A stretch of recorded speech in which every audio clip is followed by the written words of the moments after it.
Mi viene da sorridere quando mi dicono ma la camorra è a Scampia, ma la 'ndrangheta è in Calabria, eccetera. Quelle organizzazioni criminali vanno dove ci sono i soldi. Questi sono a New York, sono a Milano, non potevano lasciare indenne un territorio come il nostro, che è un territorio economicamente indubbiamente ricco e che dà la possibilità di, soprattutto penso al riciclaggio più che altro, dei denari di provenienza illecite. Addolora ma non stupisce il presidente di Federalberghi Veneto Marco Michielli, l'inchiesta della procura veneziana sulle infiltrazioni camorristiche in Veneto orientale che ha visto tra gli arrestati il sindaco di Eraclea.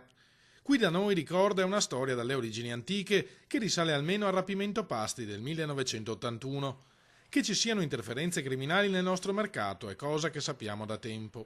Il problema vero è che queste persone che cadono nelle maglie di queste attività criminali, quello è il termine, di queste attività criminali si estraneano da quella che è la normale competizione. Sono persone generalmente disperate che si aggrappano a questi mezzucci o espedienti per sistemare loro situazioni particolari e tutto fanno fuorché venire a parlarne con le associazioni di categoria. Ovviamente non vanno dalle forze dell'ordine, si figuri se vengono le associazioni di categoria. Sarebbe però sbagliato e devastante, avvertono gli albergatori, descrivere il Veneto orientale come un luogo dove la mafia scorrazza liberamente e controlla l'economia del territorio.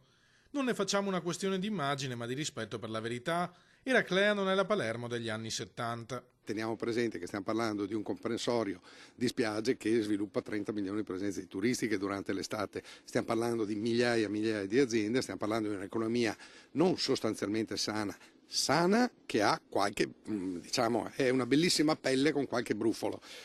Questi brufoli vanno sicuramente estirpati. Non vedo un tumore nelle nostre località.